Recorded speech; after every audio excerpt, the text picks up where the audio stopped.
Chers auditeurs, Espoir Média Internet, c'est un réel privilège et un réel plaisir de nous retrouver pour cette nouvelle émission 3ADS que vous avez l'habitude maintenant depuis plus de 2 ans de suivre. J'aimerais vous remercier, chers auditeurs, d'être si réguliers, si fidèles à nos émissions. Et puis aujourd'hui, eh bien, ça sera la réflexion pour l'étude numéro 12, pour l'étude du sabbat 19 mars. Vous voyez que le temps avance.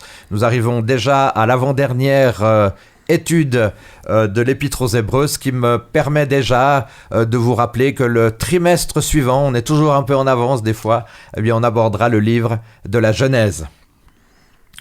Alors, pour cette étude numéro 12, eh bien, le thème, c'est un royaume inébranlable. Nous sommes très contents d'avoir avec nous Yolande Grezet et Jérémy Oireau, qu'on avait eu le plaisir d'avoir il y a de cela 15 jours. Le temps passe vite. Et maintenant, eh bien, nous sommes ensemble pour cette nouvelle étude. Alors, on va commencer par une prière.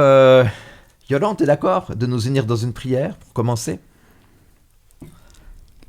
Seigneur, merci de pouvoir être là pour lire, étudier et comprendre la parole que tu nous as laissée. Cette épître aux Hébreux est riche et nous voulons essayer d'en cerner un petit peu ce que tu as voulu nous dire, mais surtout cet amour incroyable que tu as eu pour chacun de nous en acceptant de mourir sur une croix pour tous. Alors, merci de ce temps, merci d'être là avec nous. Au nom de Jésus. Amen. Amen. Alors, Jérémy et Yolande, vous étiez déjà présentés il y a de cela 15 jours, mais on a sûrement des auditeurs qui étaient peut-être pas là à ce moment-là. Alors, j'aimerais vous demander une brève présentation, Jérémy. Alors, donc, Jérémy Oireau, je suis pasteur à la Chaux-de-Fonds, je travaille aussi ici, là je suis un peu à la maison, donc à Espoir Radio, du moins je travaille pour Espoir Média et je m'occupe de la radio. Je suis marié et j'ai un fils et un beau-fils. Très bien. Est-ce que tu veux nous dire un mot sur ton ministère dans Espoir Radio ? Alors, mon ministère dans Espoir Radio, donc Espoir Radio a été lancé en 2019, donc c'est là le démarrage, hein, avec Espoir Média d'ailleurs, et donc nous diffusons 24 heures sur 24 sur le DAB+, et sur Internet, à Genève, donc sur le DAB+, à Genève, Yverdon, Neuchâtel.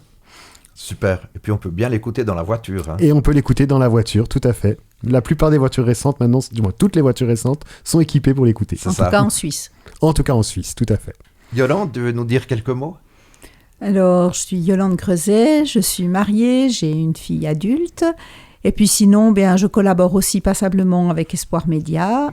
Je m'occupe des cours de Bible IEBC Espoir Plus, qui est appelé à devenir Espoir Plus parce que nous voulons créer des cours qui soient diffusés sur Internet. Et puis, je suis aussi responsable gérante de la librairie Vie et Santé ici en Suisse. Ça marche bien la librairie, t'es contente des ventes ? Alors, oui. C'est assez incroyable parce que depuis le Covid, tout le monde craignait parce que les gens pouvaient plus commander sur Amazon et compagnie. Non, et c'est en tout cas une réalité qui se vit dans beaucoup de librairies chrétiennes ici en Suisse. Il y a eu un regain des ventes depuis le Covid. Donc c'est magnifique. Et tu animes une émission où il y a un invité qui présente un écrivain, qui présente un livre. Tu as choisi ça parce qu'il y a un lien avec ton travail au niveau de la librairie ou bien c'est venu par ta passion pour les livres ? Alors je dirais qu'il y a peut-être un peu des deux. Alors c'est donc l'émission qui s'appelle Lire des livres qui est sur Espoir Média le premier samedi de chaque mois. Alors en fait, oui, c'est un peu allier les deux. C'est que quand vous travaillez dans une librairie, on voit les nouveautés, puis il y a des nouveautés qui nous interpellent plus. Alors en fait, l'idée, c'est que quand je vois une nouveauté qui me paraît intéressante et que l'auteur n'est pas trop loin, j'aime bien l'inviter, puis qu'il explique pourquoi il a écrit ce livre, qu'est-ce qui l'a motivé. Et puis je trouve que ça fait un peu des débats intéressants. Alors après, j'ai envie juste de dire aux auditeurs, c'est que faut pas juste regarder ceux qu'on connaît. Oui. C'est intéressant aussi de découvrir des nouvelles personnes parce que je me rends compte qu'il y a beaucoup plus de vues sur des auteurs comme John Graz, Carl Johnson, mais que sur d'autres un petit peu moins connus, on a de la peine à aller voir. Ah ouais, d'accord. Okay. Alors, c'est aussi intéressant de découvrir des nouvelles personnes. Oui, exactement. Alors, Jérémie et Yolande, bien évidemment, ma foi est-elle fondée sur quelque chose de tangible ou est-ce qu'elle relève d'une relation de confiance et d'amour avec mon Père Céleste, invisible et physiquement imperceptible? Alors, je dirais que la foi est avant tout une relation de confiance. Est fondée sur une relation de confiance avant tout. Alors quelque chose de tangible, voilà, c'est la confiance. Donc c'est pas forcément, c'est pas palpable. Ouais. Par contre, une fois qu'on rentre dans cette dynamique de confiance, après on découvre vraiment des choses très tangibles. Très tangibles, d'accord. Quand on prie Dieu et qu'on voit des réponses concrètes à nos prières, quand on voit Dieu qui accomplit en nous toute la foule de promesses qu'il y a dans sa parole, et aussi quand on étudie un petit peu les prophéties et qu'on se rend compte que ça a été annoncé des siècles avant, a été annoncé ce qui allait se passer ensuite, et bien là on se dit mais c'est quand même, alors c'est la foi, on fait confiance, mais ça repose quand même sur des choses assez solides. Alors c'est intéressant, ça peut paraître paradoxal dans le sens où dans un premier temps on a cette confiance, on a quelque chose qu'on maîtrise moins mais on fait confiance, puis après il y a le côté tangible et un peu solide.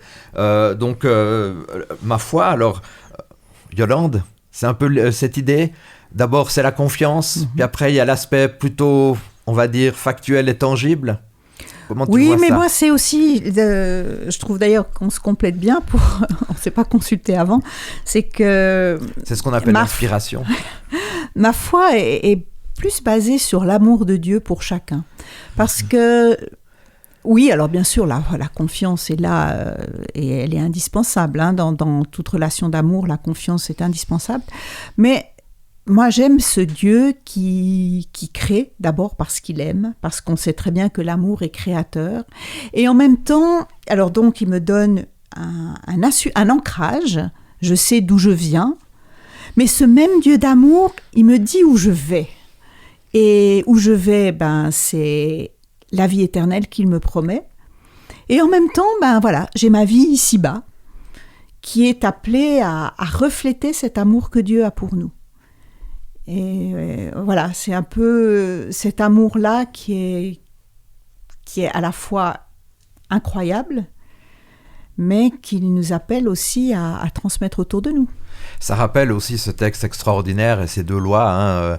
Tu aimeras le Seigneur ton Dieu de tout ton cœur, de toute ton âme, et ton prochain comme toi-même. On a besoin d'être en lien, de nous élever vers Dieu pour pouvoir aussi avoir un lien avec les autres. Merci beaucoup de ces réflexions. Alors, après avoir la semaine passée, chers auditeurs, abordé le Hébreu 11 à travers la dynamique aussi de ces hommes ou de ces femmes de foi, aujourd'hui, le contexte étendu du chapitre 12 appelle bien ses lectrices et ses lecteurs à fixer les regards sur Jésus. Vous vous rappelez, il y a 15 jours, Jérémie et Yolande, on avait aussi abordé cette dynamique de fixer nos regards sur Jésus, pour ne pas être découragé dans l'épreuve. Moi, je pense qu'il y a un élément ici très important, c'est que pour ne pas être découragé dans des épreuves, et je pense que oui. Je trouve justement intéressant l'idée de se dire que Hébreu 11, c'est tous ces personnages de foi qui ont passé par des choses difficiles, mais que ce sermon aux Hébreux qui est là a été dit aussi parce que les Hébreux vivaient une période de persécution. Exactement. Et que dans cette dans cette période de persécution qui était extrêmement difficile, et j'ose même pas imaginer ce que ça doit être de vivre dans une période de persécution, eh bien, l'auteur de ce sermon invite à être persévérant, parce qu'il en fallait. Il fallait. Et moi, des fois, je me dis, mais comment je réagirais ? Est-ce que je serais aussi fidèle dans ma foi ? Je me pose la question et j'espère que ce serait oui, mais rien n'est moins sûr. Et vraiment, l'auteur invite à dire, mais soyez persévérants, soyez endurants, restez fixés sur Jésus, parce qu'il n'y a que lui qui peut vous donner cette force, entre guillemets, surhumaine. Voilà. Et soutenez-vous les uns les autres. Et soutenez-vous les uns les autres. Et je pense que dans ces périodes, je crois qu'il ne faut vraiment pas oublier ce contexte dans lequel ce sermon aux Hébreux a été dit. Parce que c'était une période extrêmement difficile. Alors, c'est ce que je voulais aborder aussi. Yolande, merci de me tendre la perche. Donc, Dieu, je pense, moi c'est mon idée, et j'espère que c'est aussi la vôtre, Dieu ne provoque pas l'épreuve, mais par contre, il nous aide à la surmonter. Et c'est vrai que le contexte, c'est une exhortation à la paix, à la consécration qui permettront de voir le Seigneur. Le texte aux Hébreux est fondé d'une manière générale sur une histoire avec des pratiques hébraïques. Jésus juif et ses disciples juifs, pour la plupart, se sont abondamment référés effectivement au décalogue, dont l'octroi est un événement fondateur du judaïsme, et Jésus s'est servi du décalogue pour mettre en valeur ses enseignements d'amour. Et le christianisme originel est une extension, nous le savons, du judaïsme. Et peut-être on peut revenir sur ce que tu disais avant, effectivement, l'importance dans les épreuves, dans les difficultés, dans les moments compliqués, dans les obstacles à surmonter, de persévérer en fait. Oui, c'est ça. Et je trouve d'ailleurs très intéressant, intéressant et interpellant, les versets 7 et 8 du chapitre 12. Parce que comme toi, je suis convaincue d'un Dieu qui ne donne pas et qui n'envoie pas les épreuves pour nous rendre meilleurs ou je ne sais pas quoi. Mais les versets 7 et 8 sont quand même un peu troublants. Oui. C'est pour être corrigé que vous souffrez. Dieu vous traite comme ses fils. Quel est le fils que son père ne corrige pas? Si Dieu ne vous corrige pas comme tous ses enfants, vous êtes des enfants illégitimes. Ça chatouille quand même. Mais est-ce que ça pourrait pas me rappeler, alors je me tourne vers toi peut-être Jérémy, est-ce que ça pourrait pas nous rappeler, quelquefois on a ce texte qui aime bien, châtie bien, mais en fait quand on regarde l'original, on a plutôt une idée d'éduquer. Alors après, il faudrait voir le sens de corriger. Ça peut être... On a en français l'idée que corriger, peut-être je vais prendre une règle, puis je vais taper sur le doigt de la personne. Mais en même temps, est-ce qu'on pourrait dire que dans l'idée de la correction, dans l'idée dans d'autres contextes du châtiment, on a plutôt l'idée d'éduquer? De toute façon, il y a l'éducation, ça c'est sûr. Et est-ce que c'est pas pédagogique de laisser aussi nos enfants, nos jeunes, assumer les conséquences de ce qu'ils sont en train de faire et parfois de rajouter une petite sentence dessus parce qu'on se rend compte qu'ils ont besoin de comprendre que ce qu'ils font c'est bien ou c'est mal. Donc il y a cette notion-là. Par contre, dans la façon dont elle est présentée dans le texte à cette époque-là, je pense qu'il faut prendre aussi le contexte, ce que les auditeurs connaissaient de la façon d'éduquer à cette époque-là. La connaissance qu'on a aujourd'hui sur les méthodes pédagogiques qu'on peut utiliser et celles qu'ils avaient à cette époque-là n'est pas la même. Et on se rend compte qu'il y a possibilité de s'y prendre un petit peu différemment aussi. Mais Paul utilise cette image-là qu'ils connaissent bien pour illustrer cela. Mais à prendre avec des pincettes, je trouve. Oui, je trouve aussi. Oui. Mais bon, est-ce qu'il ne faut pas aussi le remettre peut-être dans le contexte, qui est un contexte de persécution? Et puis, c'était une époque où de dire qu'on était chrétien, ça vous conduisait à être persécuté. Et puis, comme ça arrive aujourd'hui dans certains pays, comme la Chine, l'Inde ou comme ça, d'être chrétien, ça amène des persécutions. Alors, est-ce que c'est pas un petit peu ça? C'est que, à quelque part, à cette époque, quand on est chrétien, oui, ça amène bien malheureusement des persécutions qui pouvaient être ressenties comme une espèce de punition. Mais c'était pas une punition, c'était simplement un climat de l'époque qui faisait que être persécuté et être chrétien, c'était être persécuté. Alors, on a la chance aujourd'hui parce que, on n'a pas ça. Mais c'est vrai qu'il y a des endroits, il y a des associations qui œuvrent pour apporter des Bibles dans des pays persécutés. Et à quelque part, c'est comme si être persécuté, c'était être signe que tu es chrétien. C'est un peu...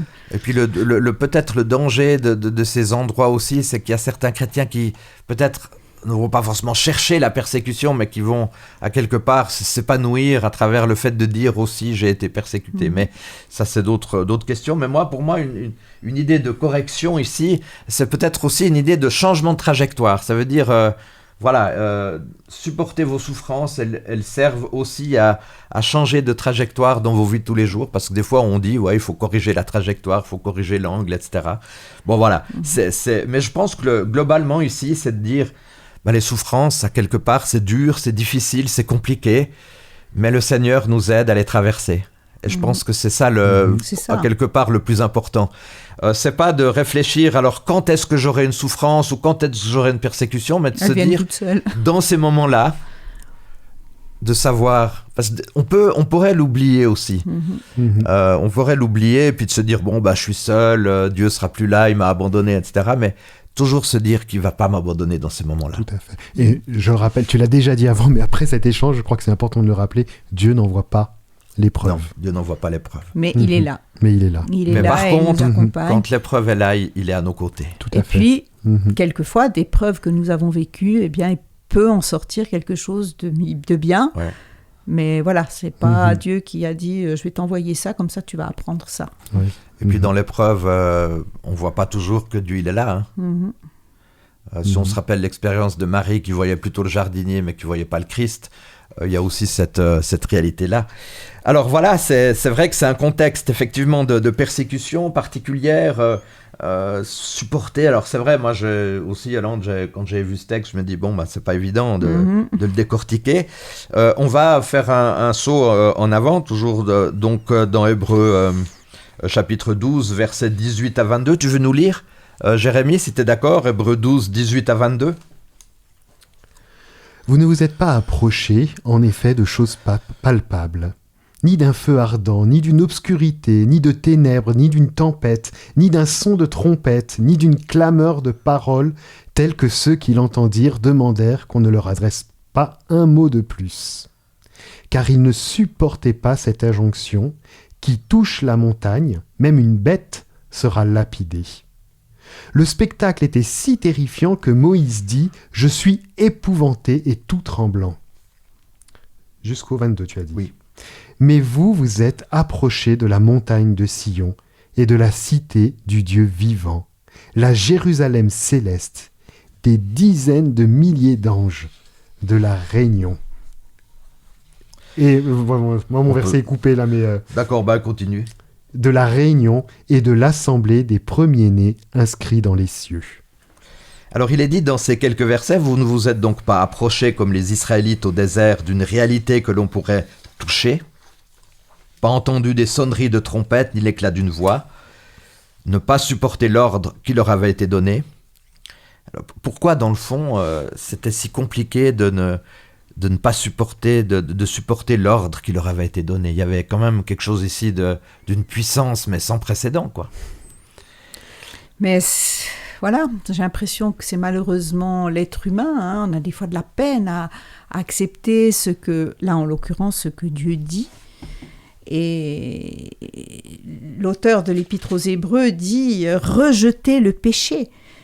Rejetons donc nous aussi tout ce qui nous empêche d'avancer. » Voilà, c'est ce qu'il fallait faire, mais pas toujours évident. Je veux dire, c'était pas évident pour le peuple d'Israël, mais regardons-nous, nous aussi, dans notre vie. Combien de fois on a de la peine à écouter ce que Dieu nous dit, pour X raisons. Mais pourquoi on a de la peine à écouter ce que Dieu nous dit? Parce que ça nous déstabilise, ça nous comment dire, met en face d'une réalité qu'on a de la peine à assumer. Disons que c'est pas forcément ce qu'on pense et ce qu'on a envie d'entendre. Exactement. C'est pas ce qu'on a envie d'entendre, voilà. Tout à fait. Et déjà, c'est ça qui fait qu'on a, on a envie qu'on nous caresse dans le sens du poil, souvent. Et même si on sait que ça nous fait du bien. Et c'est vrai que c'est pour ça qu'on est plutôt appelé, et je pense que c'est ce qu'on a envie. On a envie d'aller écouter ce que Dieu nous dit. Il y a un combat qui est en nous. On a envie d'entendre ce que Dieu nous dit, mais il y a certaines choses qu'on n'a pas envie d'entendre. Ouais, parce que ça va quand même loin dans nos vies. C'est quand même quelque chose de compliqué. On parlait de l'humilité il y a 2 semaines, mais là, c'est vraiment ça. C'est de pouvoir s'approcher avec suffisamment d'humilité pour se dire « Je ne sais pas, tu sais », et surtout de savoir que ce qui va aboutir sera bien meilleur que ce que je suis en train de vivre maintenant. Et on rejoint la notion de confiance qu'on disait au tout début, c'est que il faut marcher avec la confiance, mais des fois, comme tu l'as dit, on a l'impression qu'on sait mieux, nous, et que ce que nous on pense, ça va aller mieux. Et ce qu'il faut se dire, c'est qu'à l'époque, c'était une des premières fois qu'ils entendaient Dieu parler comme ça. quand c'est quelqu'un qui nous dit quelque chose qu'on connaît et que on cherche la proximité à Dieu, on cherche à avoir ses paroles parce qu'elle sait qu'elles nous ont fait beaucoup de bien par le passé. Eux, ils découvrent ce Dieu. Et puis, là, on nous rappelle Moïse. On nous parle de Moïse. Je suis épouvanté et tout tremblant. On peut imaginer. Je veux dire, avec un message aussi fort, aussi puissant, c'était quelque chose de... Voilà, qui dépasse tout entendement. Donc là, le temps passe, alors on ne va pas commenter sur la réaction de Moïse, mais par contre, j'aimerais poser une question qui n'est peut-être pas exactement dans le même contexte que ce qu'a vécu Moïse, mais peut-être au niveau émotionnel ou au niveau de nos sentiments. Nous avons eu peut-être dans nos vies aussi des réactions où nous avons été ébranlés dans nos vies de tous les jours. Et ça, c'est... Est-ce que dans ces moments-là, on a rapidement la présence d'esprit que Dieu est là à nos côtés, ou bien on a quand même un peu de peine, Yolande? Bon, moi, je ne vais peut-être pas parler de choses à moi personnelles, mais quand je vois certaines choses, par exemple, aux nouvelles concernant les réfugiés, c'est quelque chose que je trouve incroyable, que des gens soient prêts à quitter leur pays et à traverser des choses, mais d'une cruauté envers l'être humain, qui est juste inimaginable. Et je reconnais que quand je vois ces images, et si en plus ce sont des enfants, mais je me dis, mais pourquoi ? Pourquoi moi, quelque part, j'ai la chance d'être née dans un pays libre où j'ai de quoi vivre bien et tout, puis que ce pauvre enfant est né dans une région où il y a des souffrances terribles pour lui. Tout à fait. Et ça me touche beaucoup. D'une manière générale, c'est toute l'injustice qu'il peut y avoir. Mais c'est ça. À chaque fois qu'il y a une injustice avec des conséquences terribles, ça peut que nous toucher. Exactement. Et j'ai été très touchée. Je ne sais pas si vous avez vu, il y a une photo l'année passée qui est apparue. Je ne voudrais pas dire de bêtises, c'était en Espagne. Enfin, c'était dans un de ces pays qui accueille beaucoup de réfugiés. Et il y a cette photo d'une femme, une secouriste, qui prend dans ses bras je crois un Camerounais ou quelqu'un comme ça, qui a traversé les pires horreurs pour arriver là, et elle le prend dans ses bras. Et cet homme, il pleure.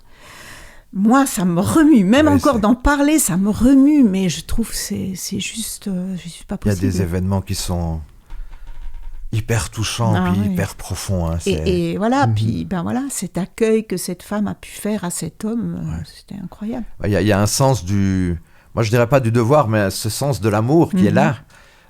Et c'est pour ça on parlait aussi il y a 15 jours de l'importance du respect, des différentes croyances aussi, parce qu'on peut avoir des personnes qui sont pas de la même vue que nous, mais qui ont un amour absolument débordant. Alors à un moment donné, on parle dans cette étude de la montagne du Sinaï et aussi de celle de Sion. Jérémie, pourquoi est-ce que il y a deux alliances qu'il faut pouvoir bien comprendre, celle du Sinaï puis celle de la Nouvelle Jérusalem, ou celle de Sion? Donc on a déjà effectivement au Sinaï Dieu qui vient à la rencontre de son peuple pour lui faire découvrir, j'ai envie de dire un petit peu, pour poser le cadre. Oui. Tu veux pouvoir me rencontrer, eh bien il faut que tu prennes des habitudes, des habitudes de vie, des principes de vie pour pouvoir venir à ma rencontre. Et ça, je le considère comme étant la première alliance, si je reprends ce terme-là effectivement, qui se vient au Sinaï, Dieu qui donne sa loi, qui donne ses principes de vie. Et la deuxième, c'est ce qu'on avait vu il y a 15 jours, c'est Dieu qui ouvre le chemin. Qui ouvre le chemin. Et Sion, donc c'est le temple de Dieu qui est cette fois-ci ouvert, et la maison de Dieu qui est ouverte. Et puis ce chemin est ouvert pour accéder à la Nouvelle Jérusalem. Et c'est pour ça qu'on fait allusion ici à la Nouvelle Jérusalem. C'est complémentaire à quelque part.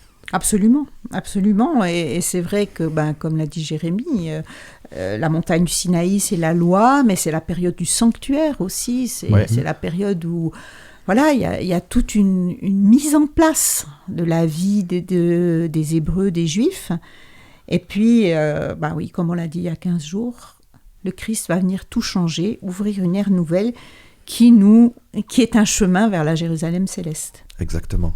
Et cette loi, je rappelle quand même, ça c'est pour moi la théologie de l'Alliance, elle vient après une libération. Elle vient après le fait que le peuple a expérimenté une libération. Donc on a ici un ordre qui est intéressant. C'est pas que j'ai dû faire 36 millions de choses pour avoir la grâce, mais la grâce est venue, puis après, dans le reflet de la grâce et dans la résultante de la grâce, il y a la loi.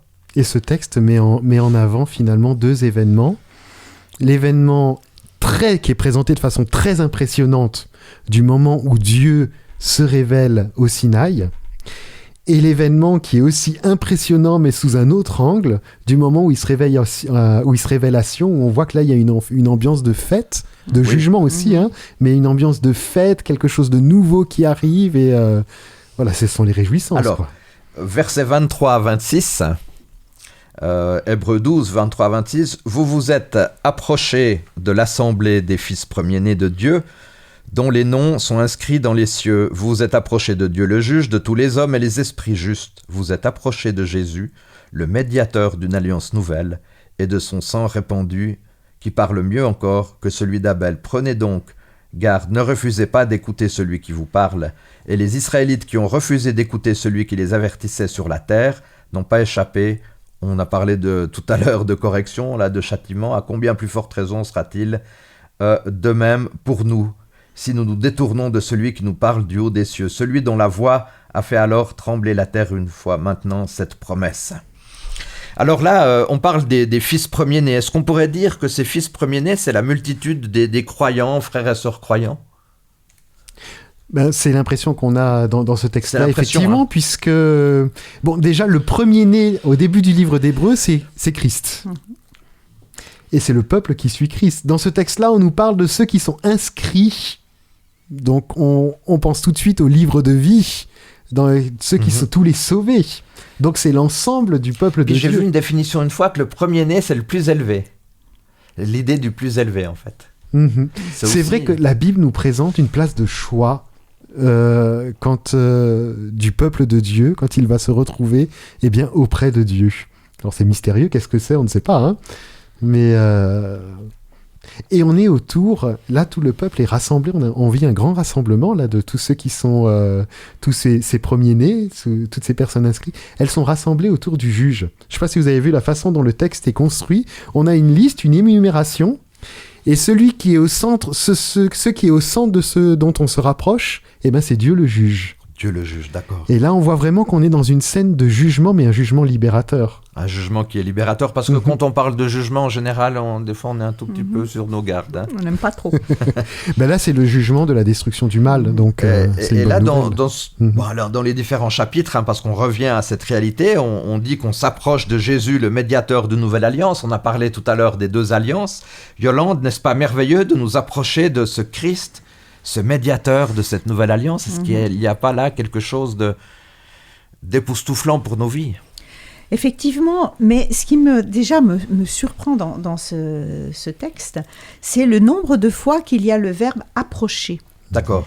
Verset 18, « Quand vous vous êtes approchés de Dieu, vous n'êtes pas venus. » Après, verset 22, « Mais vous vous êtes approchés de la montagne de Sion. » Verset 23, oui, « Vous vous êtes approchés de l'assemblée des premiers-nés. » Verset 23 plus 24 loin. 24 même aussi. Oui, mais 23 déjà plus loin. Vous vous êtes approchés des personnes justes qui sont devenues parfaites.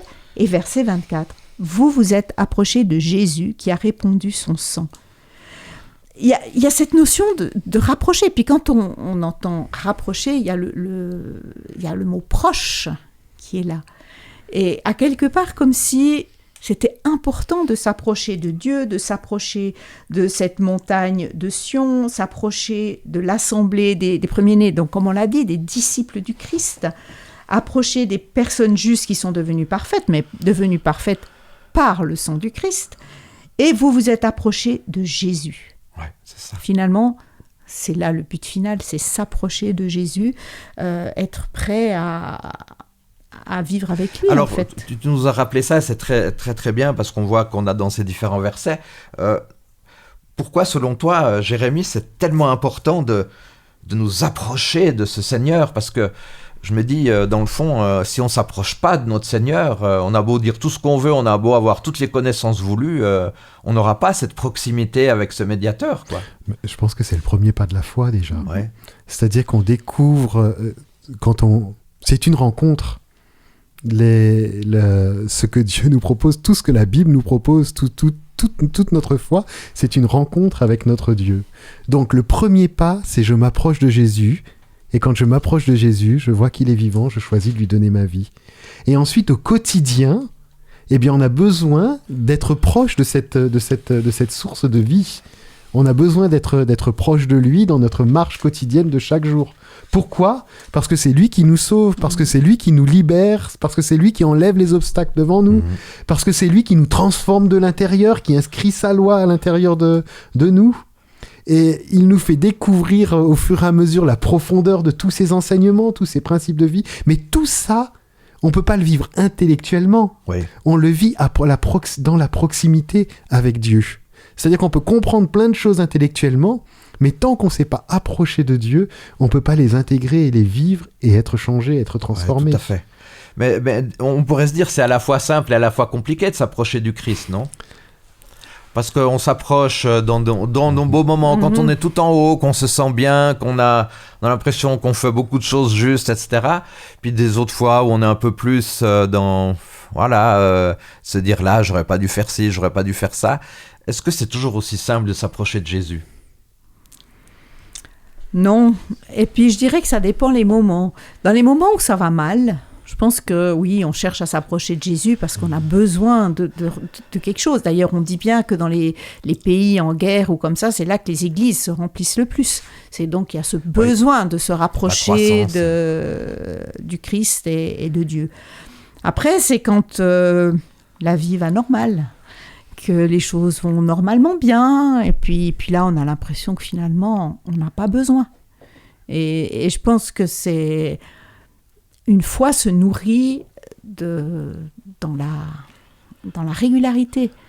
Parce que comment est-ce que je vais pouvoir ressentir la présence de Dieu quand les choses sont plus difficiles, si quand les choses vont bien, j'ai tendance à me dire « oui, mais en fait, Dieu... » D'ailleurs, regardez le chose, hein, les gens vont finalement souvent dire quand les choses vont mal, mais qu'est-ce que j'ai fait au bon Dieu, ou bien pourquoi j'ai pas mérité ça. Ouais.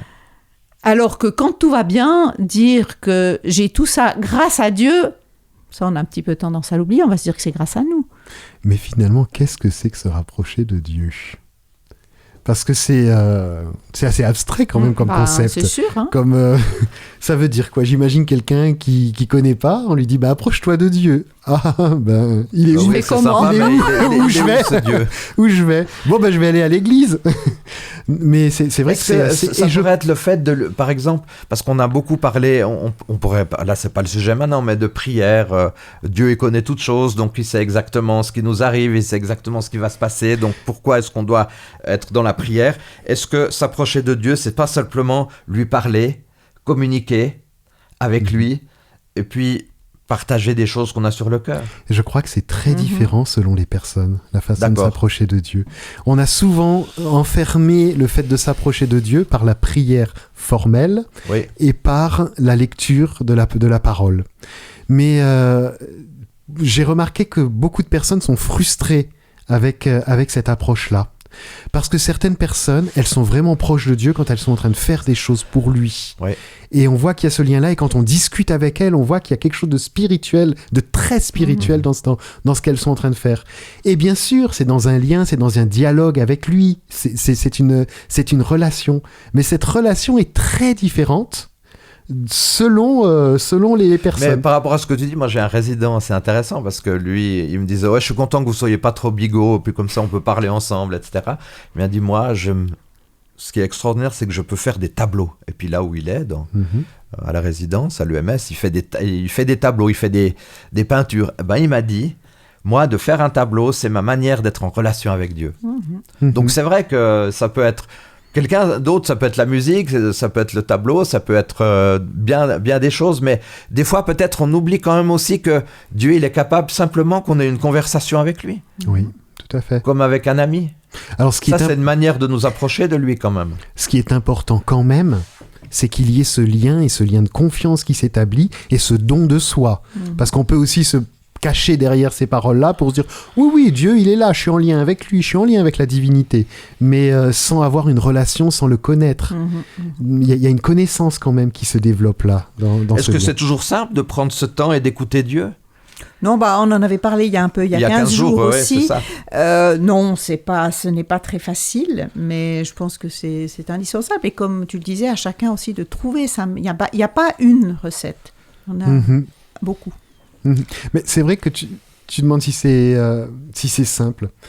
Je crois qu'il y a beaucoup de bruit autour de nous qui nous empêche de nous poser, de nous mettre à l'écoute, d'entendre. On a besoin de s'extirper un peu de ce tumulte, de ce bruit, de toutes nos préoccupations, de toutes nos urgences, même de nos loisirs des fois. On a besoin de s'isoler pour pouvoir rencontrer Dieu. Et je crois que l'autre élément pour pouvoir rencontrer Dieu, c'est cette démarche d'humilité. C'est d'accepter que Dieu vienne intervenir dans ma vie pour transformer des choses. Donc, si je cherche à être disponible, c'est-à-dire que je m'arrête à un moment donné, et que je cherche à être transformé, là, je peux vivre la rencontre avec Dieu. Mais ça demande, c'est deux choses. Être disponible et avoir de l'humilité pour que cette écoute puisse être possible. Alors malheureusement, quelquefois, les Israélites avaient aussi refusé d'écouter celui qui les avertissait. Ils ont eu ce fameux châtiment, j'aimerais pas revenir là-dessus, mais c'est un peu dur ce mot châtiment quand même. Moi, il m'embête un peu ce mot. J'aimerais bien trouver... j'aime mieux, aujourd'hui, on aime mieux dire éducation. On avait parlé d'éducation, on est d'accord. Tu confirmes, Yolande? Oui, je trouve aussi. Tu me rassures un peu, donc Jérémy aussi. Le jugement juste. Le jugement juste. Mais est-ce qu'on pourrait dire que... Voilà, c'est l'éducation quand même, quelque chose d'intelligent. Oui, tout à fait. Est-ce que c'est la coup de baguette qui va faire mal, ah ouais, là je vais réagir, ou est-ce que c'est pas plutôt l'idée d'un changement de direction, d'un changement d'une éducation pour pouvoir progresser, quoi. Alors, qu'est-ce qui peut nous aider à ne pas nous détourner de celui qui nous parle du haut des cieux? Qu'est-ce qui peut nous aider à ne pas nous détourner de celui qui veut nous parler? Est-ce que, d'abord, si je m'en détourne, est-ce que c'est les distractions? Est-ce que c'est peut-être les telles activités qu'on a? Donc pour finir dans tout ça, on a plus de peine à entendre que Dieu il nous parle. Oui. Est-ce que la souffrance nous empêche des fois d'entendre que Dieu il nous parle? Voilà. Oui, et puis tu as dit, Jérémy, tout à l'heure, il y a beaucoup de bruit. J'aime bien aimer ce mot parce que c'est vrai, et c'est pas forcément que du bruit, de la musique qui est trop forte, mais c'est le bruit de tout ce qu'il y a autour. Et notre 21e siècle est extrêmement bruyant pour nos vies. Mais je crois que ce qui peut vraiment nous aider à ne pas nous détourner, c'est rester en lien. Cette espèce de lien, vous savez, des fois dans les images, on voit soit une main de Dieu qui se tend, et j'aime bien cette image parce que finalement, c'est dans le lien qu'on va pouvoir ne pas nous détourner. Après, c'est l'écoute de la parole, que ce soit par la lecture, par l'admiration de la nature et choses comme ça. Et puis aussi de garder les fondements parce que finalement, les 10 paroles que Dieu nous a données, alors je ne suis pas du tout à dire que c'est les 10 paroles qui nous sauvent, bien au contraire, mais n'empêche qu'elles sont là aussi pour nous aider à garder une ligne. Quand des fois justement ça va pas très bien dans ma vie et puis que peut-être des choses qui passent dans ma tête et qui sont pas très à l'image de ce que Dieu aimerait de moi, eh bien ces 10 paroles elles peuvent m'aider à me recentrer, à me dire non, fais pas n'importe quoi, même si des fois ton mauvais côté ferait que t'aurais envie, non. Et tout ça fait qu'on peut comme ça rester en lien pour que dans les moments où ça va bien, je suis en lien avec mon Dieu.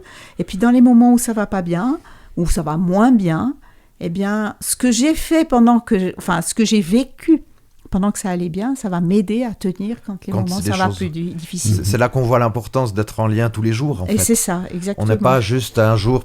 Alors bien sûr, on a un jour qui est particulier. Le 7e jour, on l'apprécie spécialement. C'est un jour où on peut vraiment faire d'autres choses qu'on avait l'habitude de faire la semaine, mais en même temps, quand même qu'on soit tous les jours, essayer d'avoir cette même cohérence, quoi. Je rebondis sur ton mot « lien » qui me semble très important. Et j'aime bien la question parce que c'est comment ne pas se détourner. Oui, ça veut dire qu'on s'approche, mais après on peut avoir envie de s'éloigner alors qu'on est déjà proche. On peut avoir envie de s'écarter. Et je crois que le lien avec Dieu peut être encouragé par le lien avec mes frères et sœurs aussi.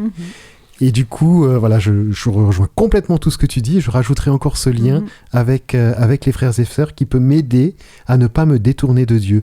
Parce que eux sont là pour m'aider et moi, je suis là pour les aider. C'est extraordinaire. C'est pour ça qu'on disait, n'abandonnons pas nos assemblées. Pour ça aussi, ce genre de choses où on peut s'aider les uns les autres. Veillons les uns sur les autres, dans le chapitre 10. Tout à fait. Et dans Hébreux 12, on va devoir arriver... Vous saviez là qu'on arrive juste à la fin maintenant? Ça passe trop vite. Ça passe très vite. Donc dans Hébreux 12, versets 28 et 29, le royaume que nous recevons est inébranlable. Soyons donc reconnaissants et servons Dieu d'une manière qui lui soit agréable, avec soumission et respect, car notre Dieu est un feu. Voilà, notre Dieu est grand. Voilà, comme un feu qui consume. Donc, que signifie rapidement ce royaume inébranlable? C'est la force, c'est le roc. Oui, il ne se terminera jamais. Là, on est en train de parler du royaume éternel, hein, qui commence aujourd'hui. Exactement. Et parce que Christ est roi aujourd'hui de nos vies. Il n'est pas roi de ce monde. Il ne règne pas sur tout ce qui se passe sur cette terre. Par contre, il est roi de ma vie, parce que j'ai accepté de lui donner ma vie. Et à partir de ce moment-là, je sais que ce royaume-là, il ne prendra jamais fin. Et bien sûr, on est en train de parler de la vie éternelle.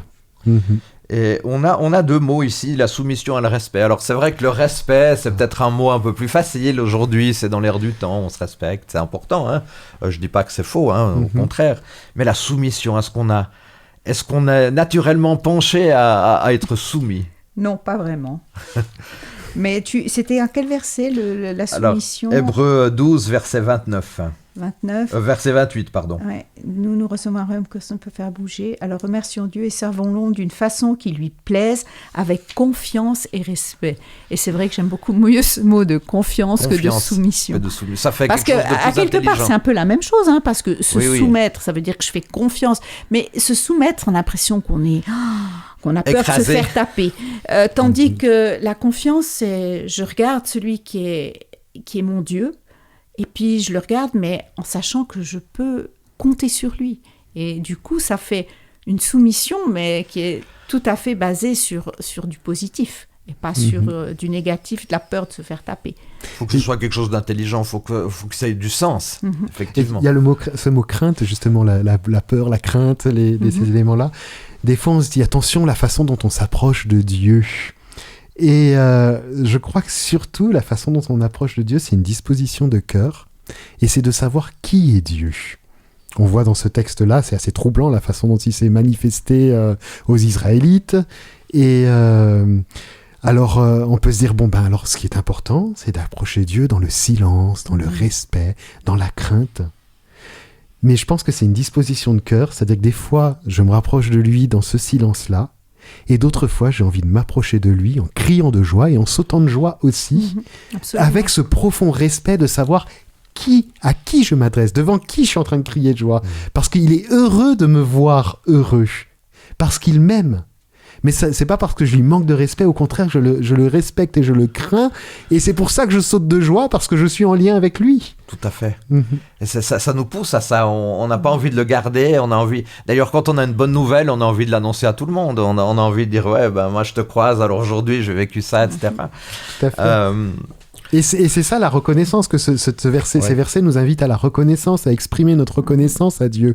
Et je crois que c'est ça, on s'approche de Dieu, mais qu'est-ce qu'on fait une fois qu'on est à côté de lui? Et c'est non seulement on reçoit de lui, on a beaucoup parlé de tout ce qu'on recevait, mais là, ce verset-là nous invite à donner, à offrir un culte, à offrir de la reconnaissance. La reconnaissance nous pousse à servir. La reconnaissance, la gratitude, on pourrait dire, puisque le mot gratitude est aussi un mot important dans la parole, la gratitude nous pousse à servir. Et ça se voit très bien dans l'Apocalypse, quand on parle beaucoup de cette nouvelle terre et tout, on voit beaucoup les anges qui louent, qui remercient, qui chantent.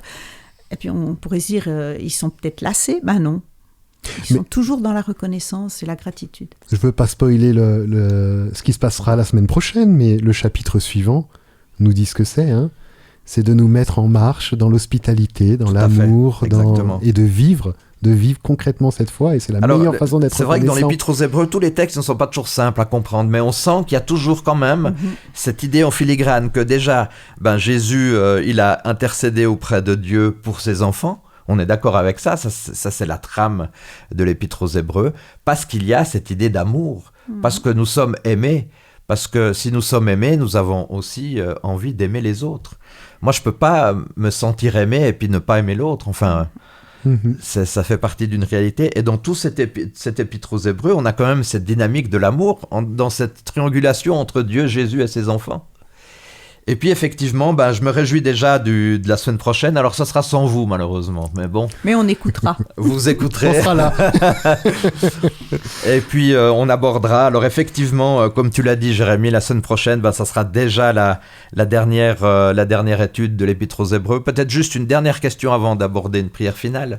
Yolande, qu'est-ce qui, toi, dans cette étude du chapitre 12, qui n'est pas forcément le chapitre le plus simple, t'a le plus touché ? Bon, alors moi, c'est quand même l'idée de la persévérance. Parce que je trouve que c'est quelque chose de pas facile dans une vie où on zappe beaucoup, mais de rester toujours en lien, quoi qu'il arrive, avec le Christ. Et ça demande de la persévérance. Très bien. Jérémie ? Et moi, c'est quelque chose qu'on n'a pas beaucoup développé ensemble, mais c'est vrai que ce qui m'a touché dans ce chapitre, c'est que Dieu mettra fin au mal. D'accord. Et le Dieu juge, je trouve ça vraiment libérateur de savoir que le Dieu duquel je m'approche, c'est un Dieu qui est juste. Alors il me regarde comme lavé, purifié, parce que j'ai mis ma foi en Jésus, mais c'est un Dieu aussi qui est juge et qui mettra fin au mal définitivement, pour pouvoir instaurer quelque chose de nouveau et qui durera toujours. Et moi, ça c'est vraiment la merveilleuse nouvelle qui m'habite et que j'ai envie de partager. Alors par rapport à ce que tu dis, moi c'est un des textes que je préfère d'Hébreux, mais c'est Hébreux 13. Alors, mais je suis titillé. C'est pour la semaine prochaine. Je suis titillé quand même. Hébreux 13, 8. Jésus est le même hier, aujourd'hui et demain. Et c'est ça qui est aussi quelque chose d'extraordinaire par rapport à ça. Donc il y a notre passé, il y a ce qu'on vit aujourd'hui, puis il y a aussi ce qui va se passer demain. Prions ensemble. Seigneur Dieu, j'aimerais te remercier parce qu'avec Yolande et Jérémie, on a pu aborder cette nouvelle étude de l'Épître aux Hébreux. Eh bien oui, nous aurons encore un chapitre la semaine prochaine, mais simplement que nous puissions intégrer ces réalités humaines aussi, ces réalités spirituelles de ces différentes réflexions, de savoir que nous avons un médiateur, nous avons un sauveur. Seigneur, tu es notre médiateur, tu es notre sauveur. Tu souhaites agir dans nos vies et tu nous aimes. Alors Seigneur, que nous puissions aussi, chaque instant, nous l'avons vu dans cette réflexion, nous approcher de toi et permettre aussi à ce que d'autres puissent s'approcher de toi, qu'on ne soit pas un obstacle, mais au contraire un facilitateur. Seigneur, merci encore et qu'on puisse vivre nos sabbats aussi et nos études de l'école du sabbat toujours dans un esprit d'unité, de paix et de fraternité. Au nom de Jésus, Amen. Amen. Chers auditeurs, un grand merci de nous avoir suivis une nouvelle fois pour cette avant-dernière étude de l'Épître aux Hébreux. Eh bien oui, la semaine prochaine, ce sera la dernière. Et puis bon, il y aura d'autres thèmes. On l'a déjà dit, le livre de la Genèse. Après les Hébreux, nous aurons le livre de la Genèse. Yolande, Jérémie, merci. Et puis, revenez quand vous voulez. Avec plaisir. Merci. Bye bye, à bientôt, au revoir. Bye. Bientôt.